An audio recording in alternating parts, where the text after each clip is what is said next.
ये कहानी है भारतवर्ष के एक महान तपस्वी रोहिताश्व की, जिसने अपने कठिन तप और साधना के बल पर प्रकाश से भी तीव्र गति से चलने की शक्ति प्राप्त कर ली थी। और इसी शक्ति के बल पर उसने सभी लोगों से पार जाने की कोशिश की। बहुत समय पहले की बात है। भारतवर्ष, जिसे उस समय आर्यावर्त कहा जाता था, ज्ञान, तपस्या और साधना की पुण्य भूमि थी। उसी भूमि में एक अत्यंत तेजस्वी और तपस्वी ब्राह्मण पुत्र का जन्म हुआ। उसका नाम था रोहिताश्व। वह बचपन से ही ध्यान, योग और ब्रह्मचर्य में प्रवृत्त था। जब उसके हमउम्र बालक खेलकूद में लगे रहते, तब रोहिताश्व किसी वृक्ष की छाया में बैठकर श्वास पर नियंत्रण साधने का अभ्यास करता और गहरे ध्यान में डूबा रहता। उसका मन संसार की चकाचौंध से दूर किसी अज्ञात और गहरे सत्य की खोज में लगा हुआ था। उसकी आंखों में वैराग्य का तेज था और मन में आत्मा की मुक्ति की अपार जिज्ञासा। संसार के भोग विलास, आकर्षण और मान सम्मान, किसी में भी उसकी रुचि नहीं थी। जैसे जैसे वह बड़ा होता गया, उसकी साधना भी तीव्र होती गई। वर्षों तक उसने घने वनों, एकांत पर्वतों और निर्जन कंदराओं में तपस्या की। न भयंकर सर्दी का डर, न तीव्र गर्मी की चिंता। उसकी एक ही लगन थी, मैं इन लोकों से पार जाना चाहता हूं, वहां जहां न जन्म है, न मृत्यु, न पीड़ा है, न परिवर्तन। यही लक्ष्य उसकी साधना का केंद्र बन गया और कालांतर में उसकी तपस्या सफल हुई। उसने प्रकाश से भी तेज चलने की दिव्य सिद्धि प्राप्त कर ली। अब वह किसी भी लोक में प्रवेश कर सकता था। उसने हर दिशा में उड़ान भरी, आकाश के पार, नक्षत्रों के पार। जहां तक गति संभव थी वहां तक गया। उसने एक एक करके सब लोकों की यात्रा की। वह योग बल से ब्रह्मलोक तक पहुंचा, यमलोक की सीमाओं को छुआ, इंद्रलोक की दिव्यता को देखा। हर लोक में कुछ नया था, परंतु शांति नहीं थी। कहीं ना कहीं परिवर्तन, अस्थिरता और पीड़ा की हल्की छाया बनी ही रहती। हर स्थान पर उसे एक ही अनुभव हुआ, यह भी परिवर्तनशील है, यह भी नश्वर है। उसका हृदय कहता था कि इन लोकों की अंतिम सीमा से परे कोई ऐसी अवस्था अवश्य होगी जहां आत्मा शाश्वत विश्राम में चली जाती है, जहां कोई गति नहीं, कोई स्पंदन नहीं, केवल पूर्ण शांति। वह अपने पूरे जीवन काल में उस पार जाने की चेष्टा करता रहा, लेकिन वह उस अंतिम सीमा को कभी पार नहीं कर पाया। समय बीतता गया। अब उसकी आंखों की गहराई में एक विचित्र थकावट थी, केवल शरीर की नहीं बल्कि चेतना की थकावट, जिसने अनगिनत लोकों की यात्रा की थी फिर भी उत्तर नहीं पाया था। रोहिताश्व अब वृद्ध हो चला था। उसका शरीर जर्जर हो गया था। जीवन की सांझ समीप थी और तब एक दिन उसने एक शांत और दृढ़ निर्णय लिया, अब इस शरीर को त्याग देना चाहिए। उसने अंतिम बार गहराई से ध्यान किया, अपनी प्राण शक्ति को केंद्रित किया और जो पुण्य उसने जीवन भर की साधना से अर्जित किए थे, उनके प्रभाव से उसने शरीर का त्याग किया। लेकिन उसकी साधना व्यर्थ नहीं गई थी। उसका पुनर्जन्म देवलोक में हुआ। अब वह एक दिव्य देवता बन चुका था, एक ऐसा अस्तित्व जो प्रकाशमय था, स्वर्गीय संगीत और गंधर्वों के गायन से घिरा हुआ। उसकी उपस्थिति में रंभा, उर्वशी और अप्सराएं नृत्य करती। आकाशीय महलों की भव्यता, अमृत समान आहार और सदा प्रसन्न रहने वाले देवता उसके संगी साथी बन चुके थे।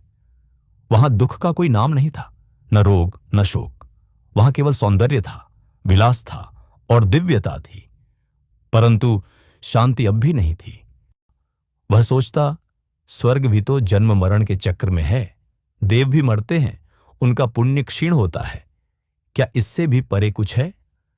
इन्हीं जिज्ञासाओं से पीड़ित होकर वह अपने पूर्व मानव जन्म के योगबल को स्मरण कर सदा सदा की मुक्ति की खोज में लगा रहा। युगों तक वह ब्रह्मलोक, इंद्रलोक, यमलोक से भी आगे गति करता रहा, लेकिन लोकों का पार नहीं पा सका।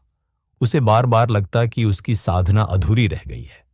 अब उसे ऐसे किसी पूर्ण ज्ञानी से मिलना था जो लोकों के पार के रहस्य को भली भांति जानता हो। भगवान बुद्ध से भेंट। समय चक्र के अनुसार जब भगवान बुद्ध का अवतरण भारत भूमि पर हुआ और वे श्रावस्ती के जेतवन विहार में अनाथ पिंडक से प्राप्त उपवन में वर्षावास कर रहे थे, तब एक रात्रि रोहिताश्व देव संपूर्ण आकाश को प्रकाशित करता हुआ जेतवन पहुंचा। उस क्षण देवता की तेजस्विता भी बुद्ध के शांति प्रकाश में शांत हो गई। विनयपूर्वक प्रणाम कर रोहिताश्व ने पूछा, भगवान, क्या सभी लोगों के पार उस अवस्था तक पहुंचा जा सकता है जहां न जन्म है, न मृत्यु, न च्युति, न उत्पत्ति? भगवान बुद्ध ने उत्तर दिया, नहीं, चल चलकर उस अवस्था तक नहीं पहुंचा जा सकता। गमनेन न पत्तब्बो लोकस संतो कुदाचनम। और बिना लोकांत को जाने दुख से मुक्ति नहीं हो सकती। यह सुनकर रोहिताश्व चकित हुआ। उसने तो समस्त जीवन और देवलोक में यही प्रयास किया था कि चलकर, उड़कर, गति द्वारा उस परम अवस्था को प्राप्त कर सके। लेकिन बुद्ध का वचन स्पष्ट था, गति से नहीं, प्रज्ञा से मुक्ति मिलती है।